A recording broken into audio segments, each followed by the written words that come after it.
Welcome to Oral Communication, and our topic for today is all about the types of speech context.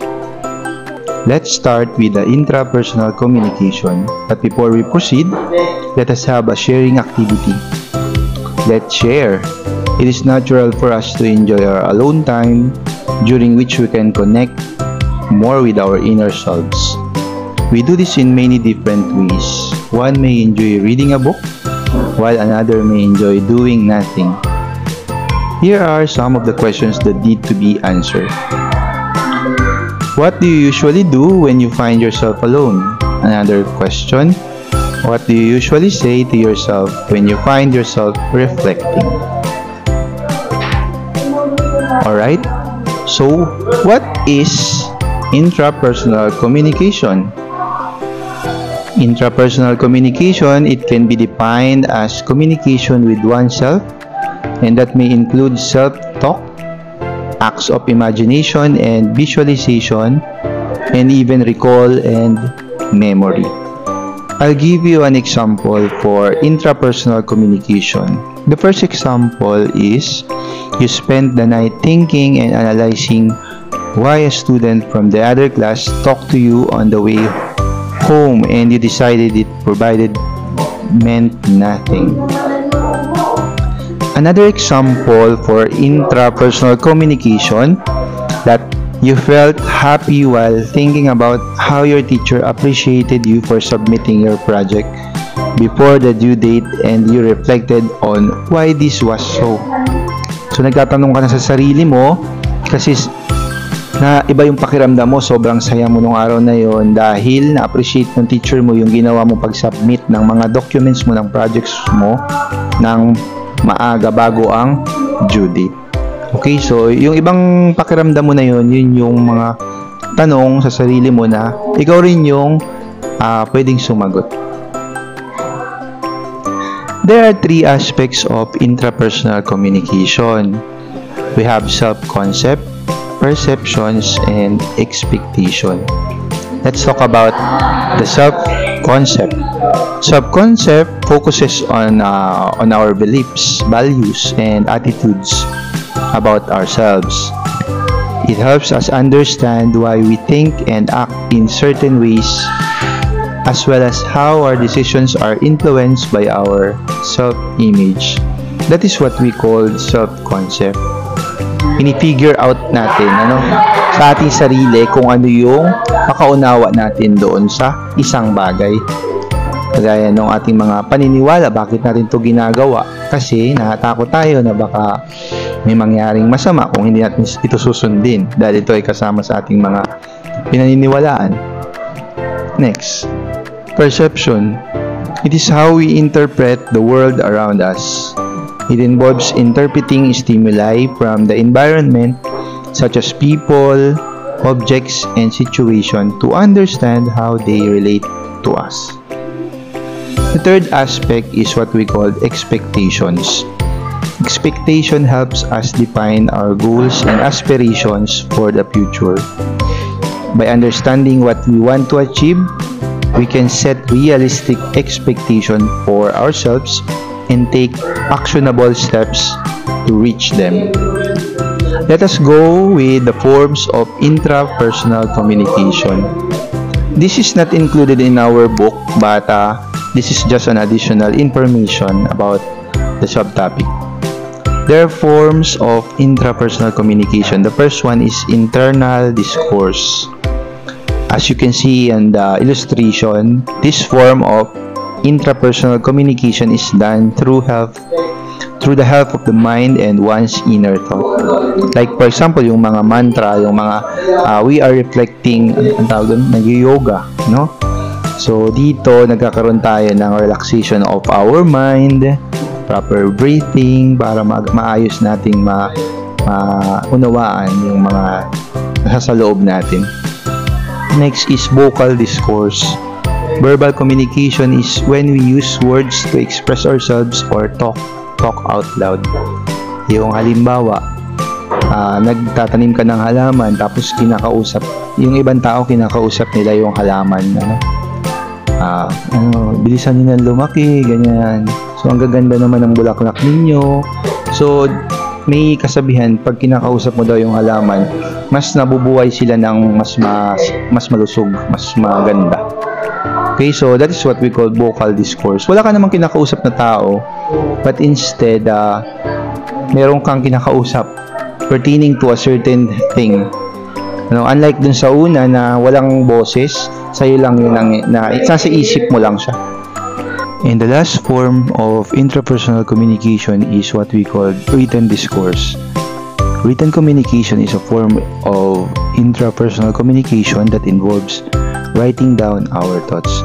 Ito naman, lahat ng naiisip natin, gusto natin sabihin, idinadaan natin sa pagsulat. So, dito natin sinasabi yung gusto natin sabihin, kagaya ng paggamit ng diary. Yan, so those are some examples. Also, blogging. Intrapersonal communication is essential to understanding oneself and connecting with our inner voice. So that is the essence of intrapersonal communication. Now let us proceed with the second and the last types of speech context, which is what we call interpersonal communication. So dito sa interpersonal communication, in the word interpersonal, we use the prefix inter, which means between or among. So it means, for example, merong laban or merong liga ng basketball. So sa pagitan ng dalawang school, so inter-school. So hindi lang siya nangyayari sa school nyo, kundi meron ng ibang school na involved, inter-barangay. So meron ng ibang barangay na kalaban, intercollegiate or inter-college. Hindi lang yung kolehiyo ninyo ang naglalaban, kundi meron ng ibang eskwelahan o ibang kolehiyo na kakalabanin. International or international. So dito, hindi lang sa Pilipinas or sa isang bansa nangyayari, kundi involved na yung iba't ibang bansa sa mundo. So dito sa ating subject, itong tinatawag na interpersonal communication. Nagkakaroon ng involvement hindi lang sa sarili mo, kundi meron ng communication between other people, between two or more people. So that is what we call interpersonal communication. Bigyan natin siya ng meaning. So what is interpersonal communication? Interpersonal refers to something involving or occurring among several people through spoken or non-verbal communication. Its skills refer to our ability to get along with others. There are two kinds of interpersonal communication. The first one is dyad, and the second one or the other one is small group. When we say dyad communication, it is a communication between two people. When there is a conversation between you and another people or another person, that is what we call dyad. While on the other part, small group, it is a communication that involves 3 but not more than 12 people engaging in a face-to-face interaction to achieve desired goals. So, kung sa dyad, 2 people lang ang involved. Dito sa small group, meron ng 3 taong involved pero hindi lalampas sa 12 or 12 people. That is what we call, or we can consider that as small group. In what settings do we usually encounter dyad communication? We usually encounter dyad communication when number 1, or the first is if we're chatting with our friends, if we're having a meeting with our boss or employee, and if we're having an individual counseling session.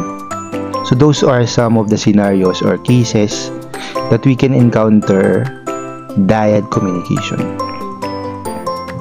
In what settings do we usually encounter small group communication naman? So dito naman, we usually encounter small group communication when the first one is a math group discussing a project in a class. So more people are involved. Second one is a parents communication with teacher. Tatlo na kasi parents, dalawa. Pwedeng consider as 2. Kasi the parent, 1 lang. The parents, plural. So in a group of local farmers of an area discussing better fertilizer. So dito naman, we are pertaining to an organization. Now let us proceed with public communication. What is it? A public communication is a practice of dispersing a message to the general populace or to a specific group using various tools and methods. The message can be driven by number 1, informational purposes, number 2, persuasive purposes, and the last one is entertainment purposes. The last one is what we call mass communication. So what is it? Mass communication, it is the transmission of information to large number of people through the mass media. There are types of mass communication: the print media, electronic media, and new media. Print media is a form of publishing that relies upon paper as its medium. Electronic media is the media that one can share on electronic device for the audience's viewing. And new media, it trumps both of print and electronic media with its use of multimedia. Text, images, hyperlinks, videos. A single page online can make use of it.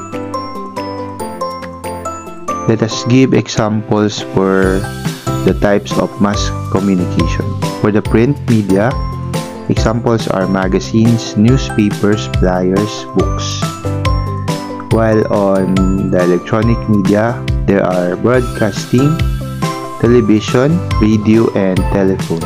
And on the examples for the new media, we have social media networks, blog, online advertising, podcasts, online video platforms, mobile apps, streaming services, and websites. Thank you for watching. I hope you learned something from this video.